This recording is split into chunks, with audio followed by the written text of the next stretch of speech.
the announcement of the Starfighter movie, which I think is slightly better than what we got in 2023, where it was just names of movies that were in production. This one is a movie that is not even in production, in development. This one is past the pre-production stage and is into the production stage. So it was a nice little surprise, kind of a shock that the Oh, do one they movie actually that have a goes script for through. it? What's that? Do they actually have a script for it already?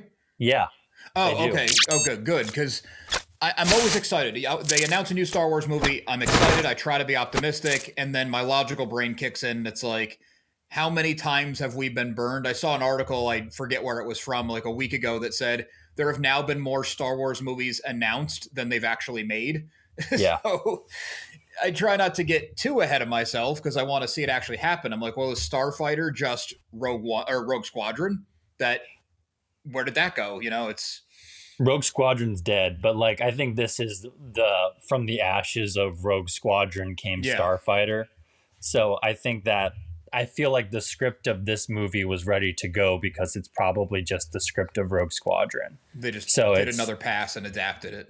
yeah, I think it's a draft of that, and I feel like a lot of the pre-production on that movie is ported over to this one. Um, but this, yeah, kind of a weird little. It's still gonna be like I'm still you text me like until I see a trailer, until I see a release date, like an Well, actual like the problem physical is they always poster. have a release date. Right. Yeah. Until I see the trailer, I guess it's not a Yeah, real I need to movie. know it's real. Like Mandalorian and Yeah. Grogu, I am 99% sure I will see that movie. Yeah. I think we've heard enough that there are trailers, the movie's been filmed, etc. That movie's going to happen. Yeah. But um, Disney is notorious for movies being ready to start filming and then pulling the plug.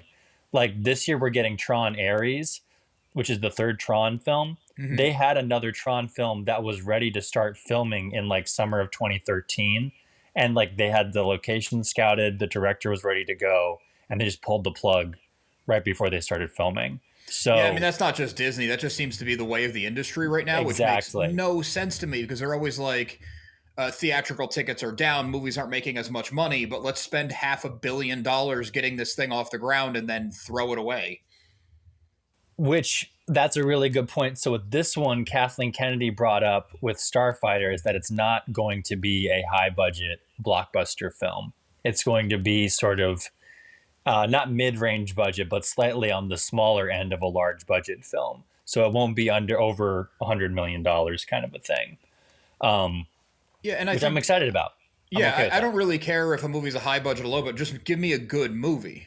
Exactly. Even Yeah. like, I mean, obviously in a Star Wars, in a Starfighter movie, I want the effects to be great. But look what they did in 1977 or 1976 when they made all those effects. They still hold up now. They've had Yeah. some polish over the years, but the practical stuff they did holds up better than the polish because now the CG is dated. So you don't need $350 million plus an advertising budget to make a competent movie. We've been talking a lot about Gareth Edwards. He made that movie. What was it? The Creator, I think it was called, Yeah. with like the Under 100 robot kid. million. The Yeah. movie itself was okay. Like the story was fine. It's nothing like incredible. But if you watch that movie, it looked so good for the micro budget relative that it had. Yeah. Well, and I think we're in that age now where of I think that movie proved to studios that if you put in all the work before you start filming or you have someone who knows what they want out of a film, that's important. So I feel like as much as I don't like Sean Levy as a director, like I think he's okay, but he's definitely a workman. You have a script, you come in, he shoots it kind of a director. He's not Yeah. really someone who I don't know, excites you to like when you hear a new Sean Levy movies coming out or anything like that, right? But but he is a workman director who brings in and he shoots things and he gets things in on time and under budget and all that stuff. So For these if like big tentpole franchises, Marvel, DC, Star Wars, Star Trek, that's really all you need. yeah, I think he's not like he's not soulless or anything like that. His movies have his work has some emotional resonance with people, but like it's not I don't know, it's not one of those directors that you see the announcement for and you're like super hyped. I think like I was talking with friends about that. With like Gareth Evans was one where you were like hyped because he had done Godzilla and Monsters, and you're like, yeah, I'd love to see what that guy would do with Star Wars because those are very feel like fresh takes on genre films.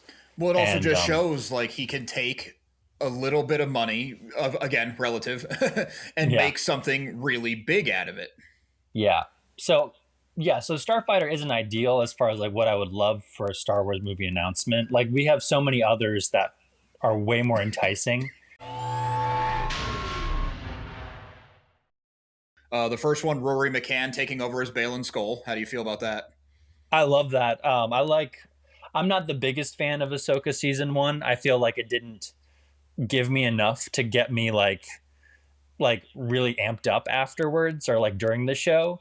But I don't know. Like I feel like it's kind of like the Godfather Part Three thing, where it's like every time I think I'm out, they pull me back in, and that's how I am with Filoni stuff. Where it's like I was like, yeah, I wasn't the biggest fan of Ahsoka season one. I did really like Ray Stevenson. Mm-hmm. Um, He was so cool. I really love Rory McCann. Game of Thrones, him as the Hound is so good. But he's also like, he's in the Hot Fuzz. Like, he's one of Yeah, those such a actors that different like, role. yeah, but like, yeah, I watched for the first time this really great miniseries called State of Play, and he's in that briefly, and I was like, oh, there's Rory McCann. I love seeing him in Okay. everything. He's just like, he's one of those actors that he comes up on screen. I'm like, oh yeah, I'm excited about this.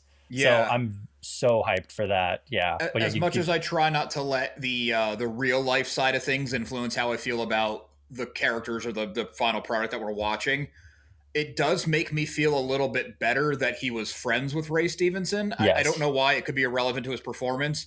It just makes me feel like he's going to put that much more care into it. yeah, I think so too. And I feel like it was nice that they went to Ray Stevenson's family, asked for their blessing on this before Yeah. recasting and redoing it, and apparently Right, they yeah, because signed that was the off only on it. reason, like with the Spartacus series, when the main guy was playing Spartacus, he got, I forget what kind of cancer, but he had like a really bad cancer. Yeah, So for the second season, they actually delayed it and made a prequel to give him time to recover. And then when it wasn't look like he was going to recover, he contacted them and was like, recast, like don't let the show go because I appreciate you trying, but mm. and it made me feel better going forward. I mean, it really sucks for him and his family, but like it would have been weird if they were just like, oh, he's sick, screw him, recast. I probably would have been like, that's a gross move. I'm not going to watch this. Yeah, no, I think it was good that they took care to during the recasting process, and then also recasted a very talented and with a very talented actor who will Yeah. bring the same won't bring the exact same like magic that Ray Stevenson did, but will bring his own probably equally great magic, Right, but and it'll since be he's different. chasing down the Mortis gods and dealing with Yeah, magic and all that, I hope they don't spend a lot of time doing some like clunky explanation as to why he looks different.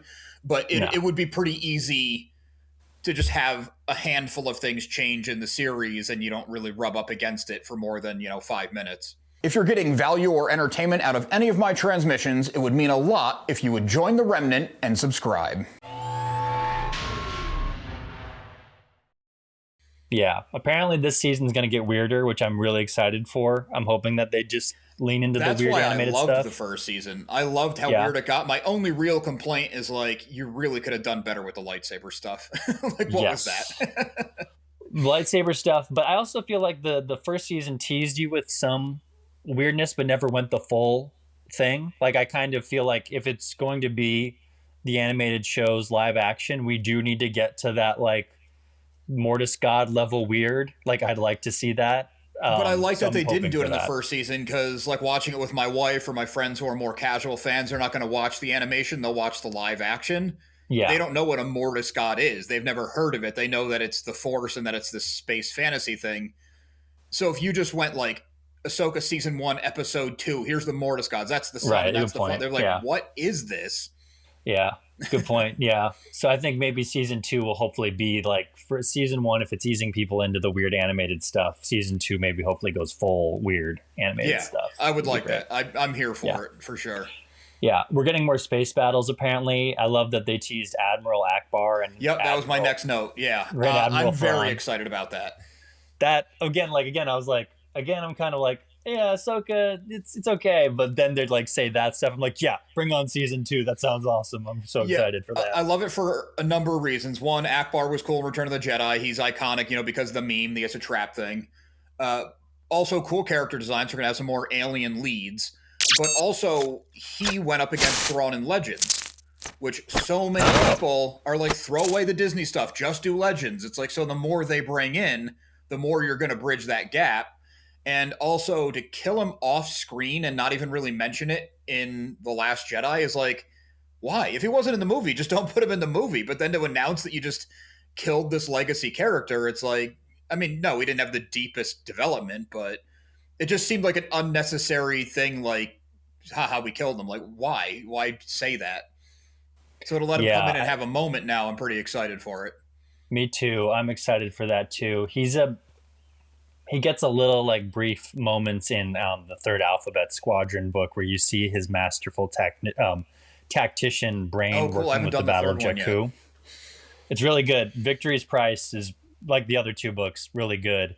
But his like it goes into how like the Battle of Jakku was sort of his brainchild, and so he is this like huge tactician. Obviously, like the attack on the Death Star is his idea as well. Like it's a lot of his plan, and so it'll be cool to see another like if I don't know, Battle of Jakku is not as like life threatening as the Death Star 2 battle scene, but on like a book level, on a video game level, it's much bigger because it's like all of the Empire left and Yeah, it's the all of the end of the rebels Empire. It's left. the actual end of the Empire. Yeah. And then so now we're gonna get like leveling up. Hopefully when Thrawn comes back, it's like even bigger than the Battle of Jakku. So it's sort of like, leveling up Akbar's battle. Yeah, that's where they need a budget. They need to make Yeah. that space battle. You need to watch that episode and have it feel like the Battle of Blackwater in Game of Thrones, where you're like, they did that Yes. on TV. Like that's what we need to feel. That I agree completely. And apparently that's what I was hearing in the interviews with like Rosario Dawson and Dave Filoni and John Favreau is that it's going to be sort of like boggling on a TV level, like how big it'll be. Good, So yeah, because that's really what Star Wars is. That's what we need. it is, I yeah. mean, So I'm I'm all for the hoping for that. character stuff like Andor, but for every Andor, I want a giant space battle. Agreed, 100%. Um, Hayden yeah, Christensen and coming back. Hayden Christensen's coming back. Don't know how, don't know why, don't know who, where, but he's I think coming it'll kind of back. be a similar mix to where we get some like world between worlds kind of weirdness, especially with dealing with the Mortis gods because he's been there. Yeah. I actually kind of thought they were setting it up where like Ahsoka was basically the daughter, and Anakin was probably going to be the son, but now that he's not evil, maybe the father even. Like I'm not really sure, but I have to Oh, rewatch that Clone Wars arc. But it really felt like they were mirroring it with these new characters.